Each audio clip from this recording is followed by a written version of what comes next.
Welcome back. अच्छा जी, तो previous video में हम कुछ वीडियोस में हम लूप्स को बहुत अच्छे तरीके से समझ चुके कि लूप्स को किस तरीके से इस्तेमाल किया जाता है। इस वीडियो में हम बात करेंगे पीएचपी कांस्टेंट की कि पीएचपी कांस्टेंट क्या होते हैं और इनको किस तरीके से यूज़ किया जाता है।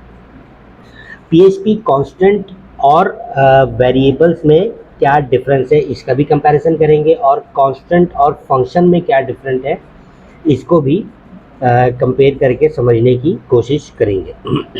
तो सबसे पहले समझ लेते हैं कि कांस्टेंट होता क्या है। कांस्टेंट अपने आप में इट्स सेल्फ डिफाइंड है, एक्सप्लेन्ड है कि कांस्टेंट एक वो चीज़ है जो कभी भी चेंज नहीं हो सकती अगर इसको एक दफ़ा डिफाइन कर दिया जाए।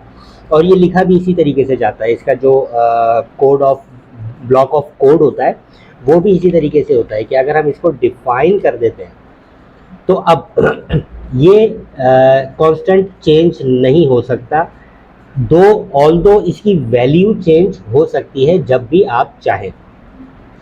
हम एक एग्जांपल के थ्रू समझते हैं कि कांस्टेंट का हमने ब्लॉक ऑफ कोड किस तरीके से लिखते हैं, और इसके बाद इसमें हम एक डिफाइन करते हैं कांस्टेंट। तो कांस्टेंट हमेशा कैपिटल लेटर्स में डिफाइन किया जाता है। इन दिस केस ग्रीटिंग्स या ग्रीटिंग, और उसके बाद इसकी वैल्यू। ये वैल्यू वेरिएबल है जो कि वेरी हो सकती है। हम इसको वेरिएबल के थ्रू भी ले सकते हैं, हम इसको मैनुअली भी यहाँ टाइप कर सकते हैं। जब आप लैंग्वेजेस में जाएंगे ना, जब आप एक ही तरह की कोई एक वेबसाइट बना रहे हैं डिफरेंट लैंग्वेजेस में, तो ये डिफाइन जो है हमें बहुत ज़्यादा इस्तेमाल, बहुत अच्छे तरीके से हम फिर इसको यहाँ पर इस्तेमाल कर सकते हैं। तो हम एक एग्जाम्पल के थ्रू समझते हैं। सबसे पहले तो इसकी मैनुअल वैल्यू देते हैं।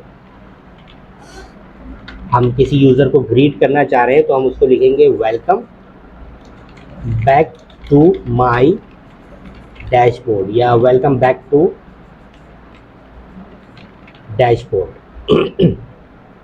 उसके बाद हमें इसको जब एको करना होगा तो एको करने के लिए हमें सिंपली एको लिखना है, और इसकी जो वैल्यू है वो हमें लिख देनी है, मतलब जो इसकी की है हमारे पास डिफाइन की, ग्रीटिंग और ग्रीटिंग। अब हम इसको प्रिंट करके देखते हैं कि हमें क्या मिल रहा है। Welcome back to dashboard. अब मैंने फॉर एग्जांपल हम एक रियल वर्ल्ड सिनेरियो क्रिएट करते हैं, और इसको हम ऑलरेडी मेंशन कर चुके हैं कि जहाँ भी ग्रीटिंग होगा उसमें हम ये टेक्स्ट यूज़ करेंगे। तो अगर हमने ये वेरिएबल होता, इन केस अगर ये वेरिएबल होता और हम बाद में कहीं जाके इसकी वैल्यू को चेंज कर देते, for example greeting is equal to this is the new greeting text, और इसको हम यहाँ पर एको कर देते हैं नॉर्मल जैसे किया जाता है किसी भी वेरिएबल को। और उसके बाद हम इसको कहीं और जाके भी डिफाइन करते हैं, न्यू न्यू न्यू ग्रीटिंग। मैं इसको 3 दफ़ा से लिख रहा हूँ ताकि ये इजीली अंडरस्टैंड हो जाए आपके लिए। जैसे कि मैं प्रीवियस वीडियो में ऑलरेडी बता चुका हूँ आपको कि किस तरीके से होता है। बेसिकली मुझे यहाँ पर BR टैग भी लगाना चाहिए। मैं एक दफ़ा लिख लेता हूँ ताकि उसको 3 दफ़ा डिफाइन किया जा सके। एक यहाँ लाइन ब्रेक कर देते हैं, यहाँ लाइन ब्रेक कर देते हैं, यहाँ लाइन ब्रेक कर देते हैं। और अब इसको रिफ्रेश करके देखते हैं अपने पेज को क्या मिल रहा है हमें। Welcome back to dashboard, welcome new text, welcome new new new greeting text. तो इस तरीके से ये वेरिएबल जो है वेरी हो सकता है। तो हम इसको फिर वेरिएबल में नहीं लेते, हम इसको कांस्टेंट में लेते हैं। अब इन केस ये 100 से ज़्यादा जगह पर डिफाइन किया हुआ है हमने, तो हमें सिंपली इसको यहीं पर चेंज करना होगा, वेलकम बैक। और हमें एक यूज़र भी चाहिए जिसको हम वेलकम कर रहे हैं, उसका हम यहाँ पर नाम लिख देते हैं, और ये भी डायनामिकली हो सकता है। और इसको हम यूज़र कर देते हैं, यहाँ पे डबल कोट लगाना होगा।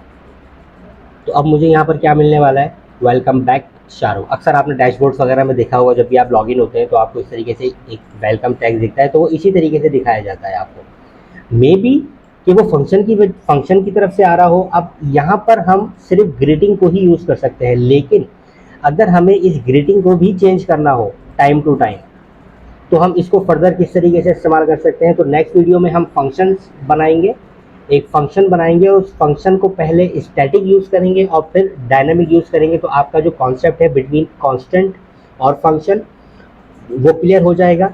और कांस्टेंट बिटवीन वेरिएबल जो आपका कॉन्सेप्ट था अभी तक, वो भी आई होप कि क्लियर हो चुका होगा। अगर फिर भी किसी तरह की कोई कन्फ्यूजन है तो मुझे वीडियो में कमेंट करके बताएं, और अगर वीडियो पसंद आ रही है तो इसको लाइक और अपने दोस्तों के साथ ज़रूर शेयर करें ताकि उनको भी ये चीज़ सीखने में मदद मिल सके। तो मिलते हैं नेक्स्ट वीडियो में। Thank you very much.